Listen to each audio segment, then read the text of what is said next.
What's going on, Otis? How are you, man? I'm blessed and highly favored. Thank you, sir. Thank you. Welcome to Let's Talk About It. Thank you. Appreciate Let's it. jump right into it. You're from New York, right? Yes, the Boogie Down Bronx. Boogie Down Bronx. You're in the wrong BX because it's actually BK. Brooklyn's better than Oh, Bronx. okay. Well, yeah, we've had our times with Brooklyn. And, Nah, but it is what it is, but you're still New York City. So how are things happening in real estate now, man? And, you know, the Bronx has kind of always been like at an impasse. Right. It was known before as the very last borough to actually get a deal on a house. Okay. Even now, the prices of the houses are still a little less than Queens or Brooklyn, and obviously Manhattan. Right. However, it's still pockets on where you can actually get a good deal. Like, for example, if you want to talk about a zip code 10469, it expands more north. You start getting more into Wakefield, the prices of the house are lower, but that goes all the way over to another area called Pelham Gardens where the prices are really high. It's very specific. Okay. So it's always a balance with the Bronx. You can still get a good deal. Right. And now, but those prices are kind of going up, not quite where Queens or Brooklyn is. Right. But they're still going up. Okay. Is it fair to say because of some of the home prices that are going up in the Boogie Down, some people are going to Westchester County now? Well, no, actually, some people are going to Connecticut. Wow. Okay. Yeah. Westchester has always been the issue with the taxes on Westchester. Right. So it's like a place like Mount Vernon, for example. Mount Vernon, you can, depending on what side you on Mount Vernon, what zip code you're in Mount Vernon, Right. you still would have to pay at least 10 grand or 12 grand in taxes. Which is not too bad. Yeah, but then you got parts of Westchester where taxes is 50,000, 60,000. Oh, okay. Yeah, so it really depends on where you are. So the richest part in the Bronx, or I would say the most well-to-do part, is Riverdale, right? Right. So in Riverdale, you can get $1 million homes, but yet you got Bronx taxes. Right. Which are not that bad. Yeah, not that bad. So in Riverdale, they would have the highest taxes. Okay. As far as Bronx, even in those taxes, depending on the size of the house and the community, you can still pay about 10,000 because most of them are single families over there. Right. So, and that's high for the Bronx. Right. Right. The highest taxes in the Bronx are with multifamily houses. So Okay. you got, you know, a 3-family, 4-family. Then your taxes, depending on where it's at, it could be upwards of 9,500, 8,500, something Okay. like that. So you've been doing real estate for many years now, right? Since 2008, 2009. Okay, that's what's up. That's what's up.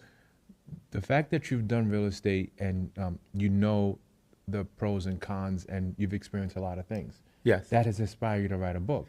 Yes, it has. Yeah, man, I'm happy for this book. It's called The Audacity of Doubt, right? The Audacity of Doubt. Okay. Yes. So the Audacity of Doubt means the nerve of the emotion of the doubt to stop you from actually pursuing what it is you really want to do. Okay. The reason why I wrote the book is because, as I said, you know, not just real estate, but before I got into real estate, I was also in corporate America, and I was a trainer and sales rep, sales trainer. And we've always had a few reps that always were what we call Con Edison, Right. the ones that keep the lights on. Right. And then you have the other ones that were just kind of getting by. Right. Because they didn't really believe that they can actually get to a certain level. And that's Okay. the whole point. So anytime I'd ever have conversations with them and talk to them, I would realize that it's not about that they can't do it. They just didn't believe that they can. Right. You know, so I always felt like doubt and fear stepped in the way. And when that came in, it just stops them. So there's a saying that I have that says, doubt is the greatest salesman in the world. Interesting. Because it gets into your mind, wakes up every day and gets into your mind to sell you on the fact that you ain't good enough, that you have no value, that you can't do what you think that you want to do. Right. It's just, I think also too, right, some do not manifest this. They don't. Right. And so they cast out, right? Yes. To your point. And when you're trying to, especially entrepreneur, right? You're trying Yes. to build your portfolio. You're Right. looking at different ways to health and wellness through your family. Right. And sometimes something can happen short term, Yep. can throw you off. Yeah. And that becomes the doubt part, right? And Yes. then you ask yourself, okay, fine. If that's going to happen, what else, what do you need to overcome to get back to where you need to be to manifest the greatness that you do see, which, whatever you're doing, whether it be a portfolio, financial wellness, or your family and all that stuff. So I'm assuming this book does that for you, right? Yes. It brings you back and says, well, it's going to happen. The doubt's going to happen. It's going to happen regardless. But yeah. if you go through these stories that I've written about the audacity of doubt, I'm now inclined to be like, okay, you know what? It happened. This is life. I'm going to be better because of this book. Yes. So I'm glad you mentioned that, because after every chapter, there is points within that helps you push through. They're called on limitless points. Okay, limitless. Because I believe that your mindset should be limitless. Right. You know, the adjective for limitless is the adjective for the word limitless is everything goes truly. I believe that you believe. I can't remember what it is, but anyway. Okay, no worries. Sorry. No worries. It's all good. Infinite possibilities come to those who believe. Right. That's what it is. Okay. So, and that is the truth. So there's 3 different ways that most people look at it, right? They're intrigued by something, they believe something, or they truly believe that they can do it. You're intrigued by a lot of things. There's a lot of things that look nice to you. Oh, Right. that's cool, that's cool, that's cool. Even when you get into real estate, even when you got into mortgages, you might say, hey, that's interesting, you know. Right. Then did it move you enough to take steps? You understand? So when something moves you enough to take the step, now there's a little bit more intrigue, there's belief in that. Right. All right? So when you believe in that, then you say, hey, I'm gonna take some steps, I'm gonna move towards that. I think I can do it. Then when you get to that point, you're like, then adversity hits, you're like, maybe it's not for me. Right. Now you might start thinking other things. But then there's that true belief factor where there is something that you found or something that moved you enough that you had that epiphany that said, hey, I can do this no matter what's gonna happen. Right. This is it. Right. I'm gonna do it. So I'm gonna put my blinders on like the horses do in the race, and I'm gonna go for it so I won't get distracted, because the doubt's gonna come, the fear's gonna come, there's gonna be a lot of naysayers, but no matter what it is, that thing, you're gonna do it anyway. It happened to me. I can promise you during, the housing market has been in a recession for a couple of years now, Yeah. right? And for me, being a lender, some of my numbers were skewed in the beginning because everybody was refinancing and buying. Right. We had a 2, 3, 4%, right? I was like, oh, this is not a problem. Then 24 months ago, the emergency brakes came on, right? Yeah. I was like, wow, what am I going to do? How am I going to grow a platform where no one is doing what they used to do when it comes to real estate anymore? Because some of those professions were fading out. Right. And I didn't have the book of businesses, other loan officers that had been there for at least a decade or more, right? So I had to ask myself, what am I going to do? Do I want to go back into corporate America? Do I want to, deal with some of those adversities again? And I said to myself, I love what I do. The doubt was there because it was in my income, right? Yeah. No question, it was in my income. Yeah. The doubt was there. I said to myself, what can I do different that sets me apart from everybody else, but still enjoy doing what I love to do, which is lending? Yes. That's how we formed Let's Talk About It, right? Yeah. This happened because of the fact that I wanted to tap into something that nobody else was doing. And if they were doing it, they weren't doing it my way. Right. And so for that, I felt like, let me affirm my belief in lending. Let me talk about the professionals like Otis, who's talking about his book, Audacity of Doubt, right? I want to bring other professionals to keep in line what does life look like when real estate is happening. Because we do live outside of real estate. Yes. But we want to normalize the process, right? We want others to know, like, look, trust us because we're giving you the right advice. And 2, we want to save you money. And 3, we're depending on those referrals. Yeah, absolutely. Right. And so Yeah. if we're doing what we're doing with the value that you're saying, going back to your book, this is, I would think, the reason to read and to start, making it as part of affirmation of what else is going on in life, right? This book, I'm pretty sure, can help you with that. Yeah, absolutely. And what I always tell people is once you read the chapters, right? And the book is a quick read. It's not like it's like a novel, because as I was doing my research when I was writing the book, I realized that a lot of people don't like to read a lot of words. Right. If it's too thick of a book and the words are small, they'll skim through it. Right. So on the technical side of it, I wanted to make sure that the text, believe it or not, was a certain size. That makes a difference. The spacing, Right. so people can read it and it's not too demanding to them. It's not overwhelming to them. Right. And so when you finish it, now you can reference it after you finish it. Right. So there's a mindset chapter, there's a growth chapter, there's a chapter on value, there's a chapter on doubt, there's a chapter on euphoria, how to be euphoric. Like, what are the things the small successes you had in your life and that feeling, that euphoric feeling. Okay. So it talks about, that's in there.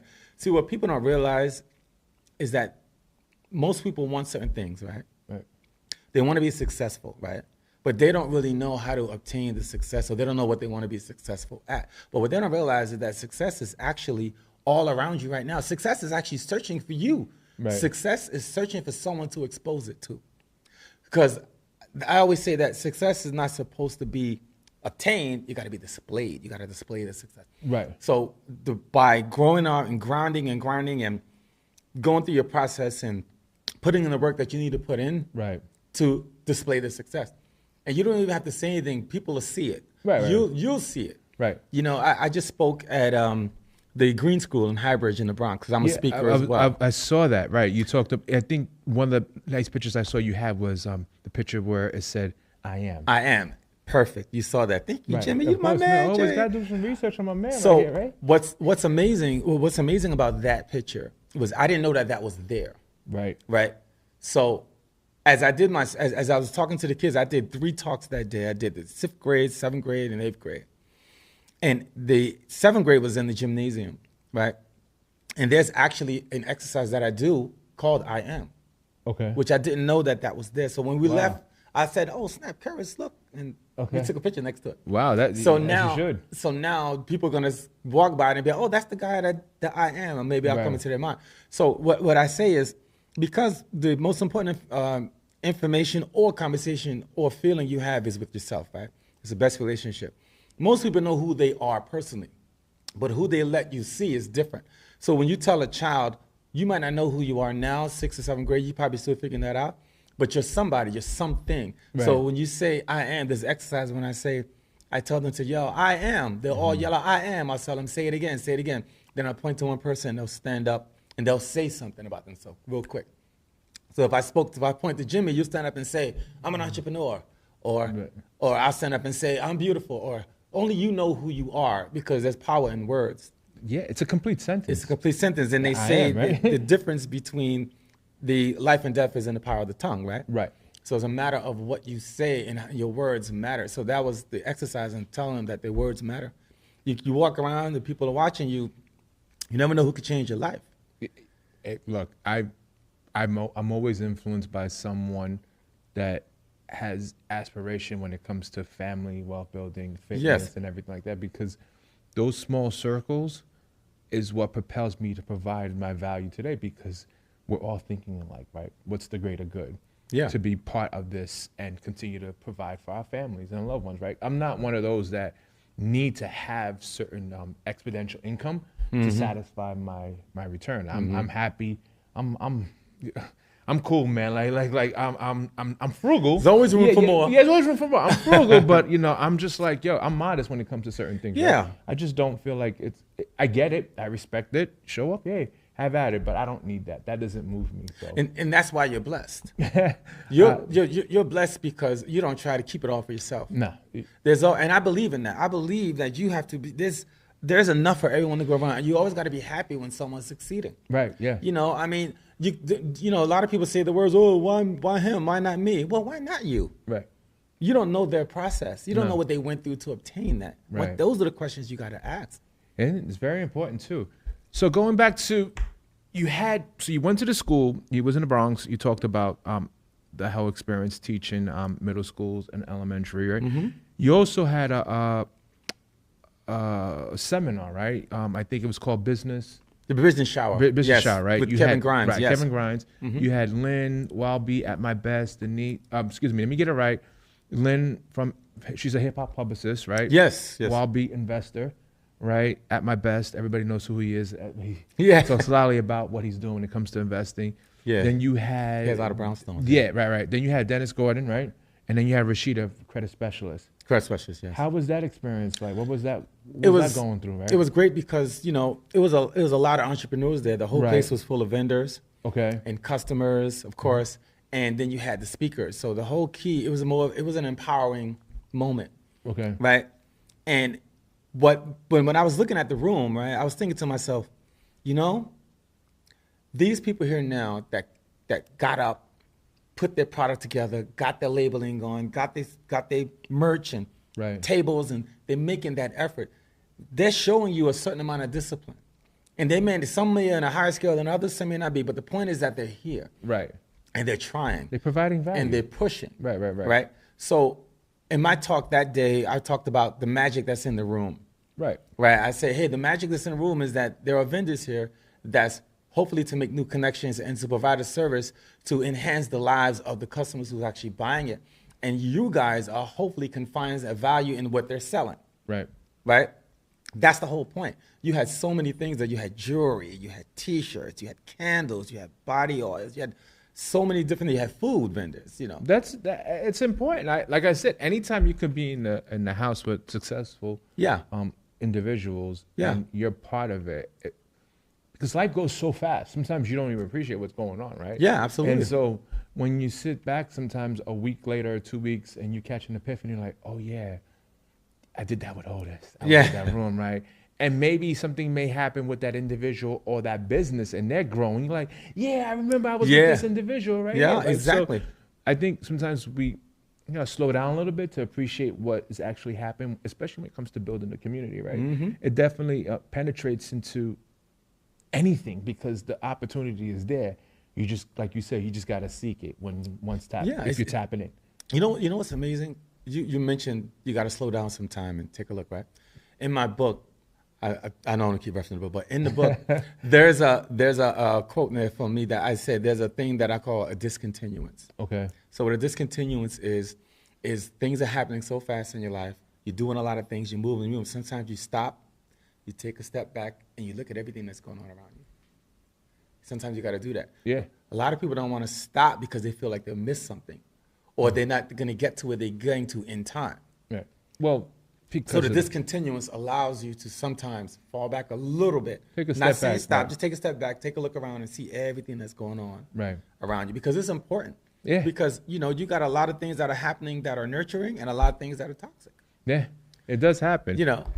Well, it's one of those things, right? You like you said, going back to in your book, The Audacity of Doubt, right? It's just sometimes you just got to go back and read these short stories to make sure that what you're doing is propelling your growth, whatever that is, right? Yeah, absolutely. And the whole key is to constantly grow. People, you want to get to a point where you're going to have that breakthrough. Right. But before you have the breakthrough, there's a breakdown. Always. So not only you wrote this book, your goal is to influence others around you and outside of you, right? Externally. You also, bring that back. You're also a leader of the core team. The core team, yes. Exit Realty Group, right? That's in the Bronx, right? In the Bronx, yes. Okay.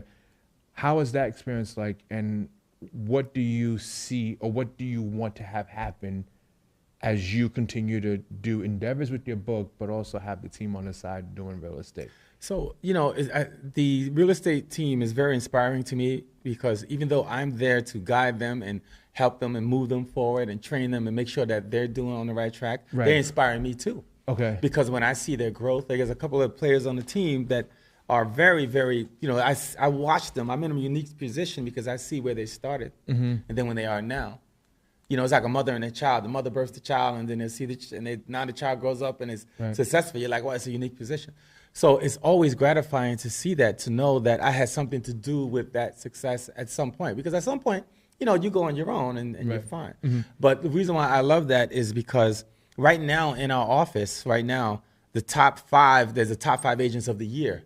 And 3 of them are from the Gore team, which is amazing. I'm trying to get all 5. Hey, it's all right. I'm looking at the press and saying, how do we knock this guy out? No, I mean, hey, the scoreboard reflects everything. The scoreboard, exactly. And it's gratifying to me because I love to see agents start from somewhere, take information, use the information, and then expand on it. Okay. And then now they're basically on their own, or they basically don't have to contact me for everything. Right. Because they've learned and they've persevered enough and they've done it enough where they actually know the answers before they even, come back to me, which is what you want. Right. That shows to your leadership, right? Yeah. And a leader, to someone actually before Otis, what do you think a leader should be doing? What is the position of a leader? I said a leader is a person that lead the people that they're leading to places they've never been before. Okay. So what is the particular strategy that you have in place that propels them to grow? But that's why I mentioned the guy before, Push, right? Okay. So when I was David Radney. When I was listening to him, I said, wow, everything that he's saying is like so on point, right?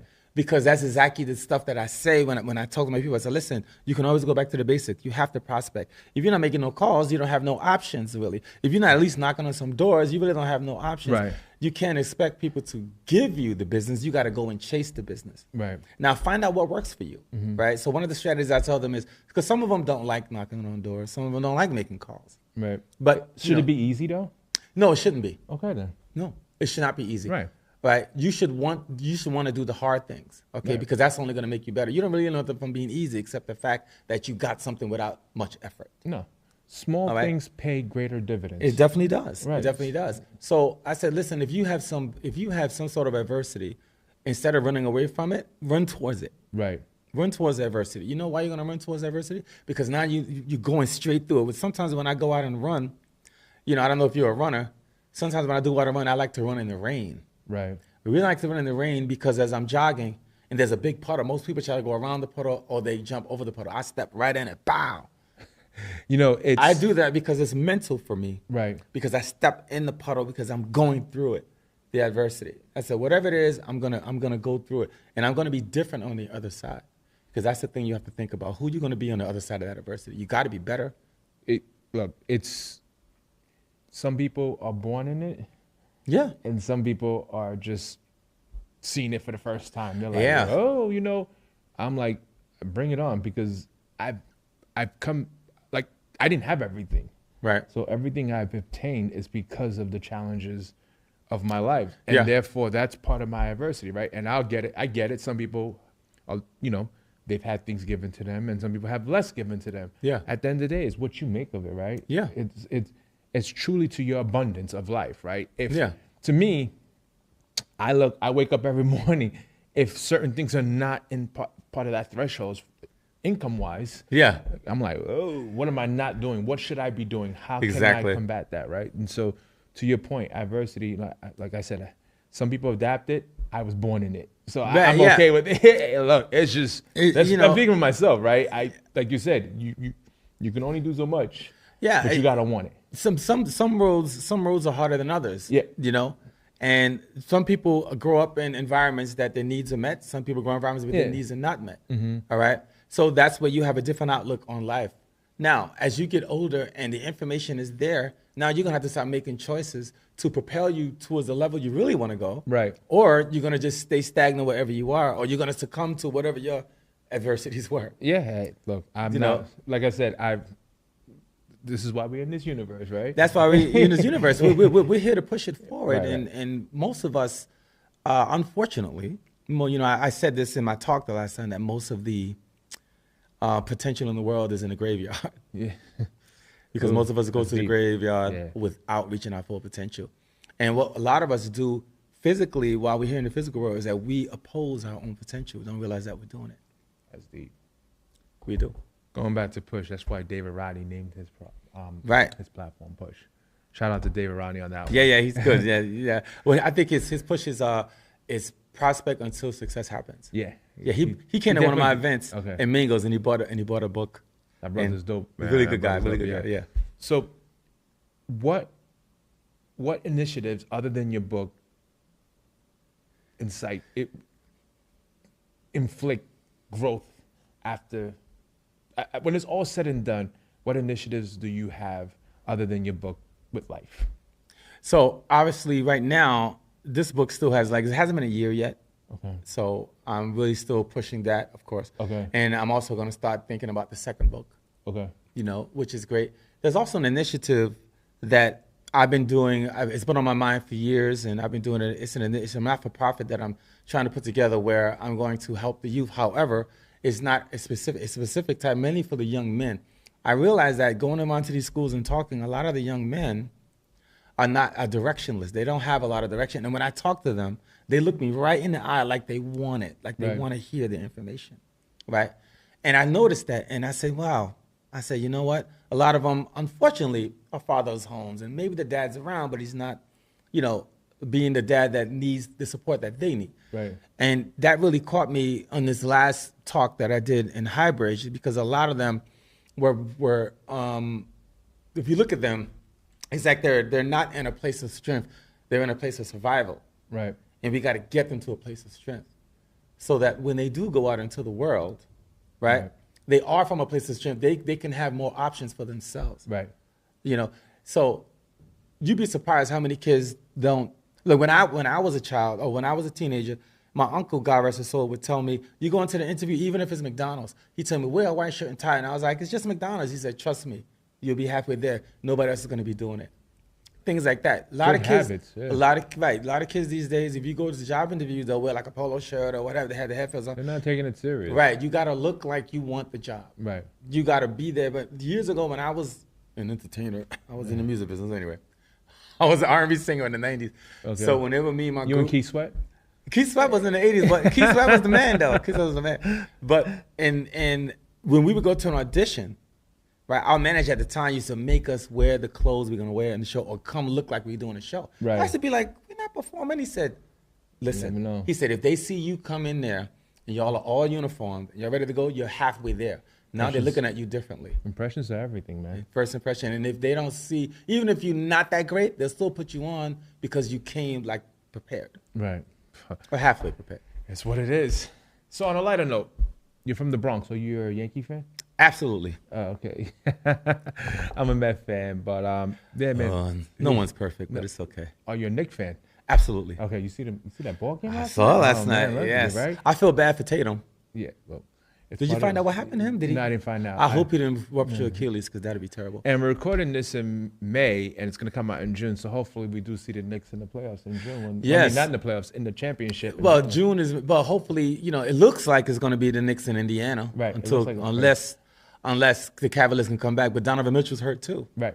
I was just telling someone last night when we were watching the game, it's odd how Jason Tatum, Donovan Mitchell, and Curry, all stars of the team, got hurt in the playoffs. What a coincidence. Big coincidence. Yeah, it is.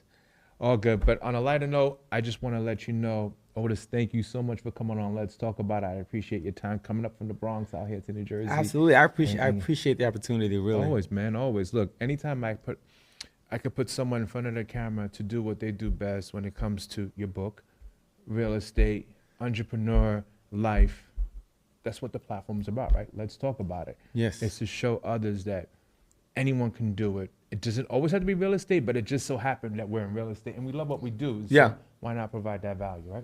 Absolutely. It is. You're absolutely correct. So for Let's Talk About It, I'm on your favorite streaming platform. I'm on Apple, Spotify, wherever you name it, just type in Let's Talk About It by Jimmy. Thank you, guys. I appreciate your time, Curtis. Thank you, sir. My man. It's a pleasure. Hey, listeners, are you looking to improve your home comfort and save on your energy bills? Let's talk about Seal Power. They've been awarded Energy Star Sustained Excellence Award seen on Good Morning America, the New York Times, and World News. Seal Power is dedicated to keeping your home cozy while saving money. Check out their website for tips and incentives and more at CIELPOWER.com. Stay comfortable and save with Seal Power, where comfort meets efficiency. Follow them on Instagram for updates and more, and Let's Talk About It as well. Thank you.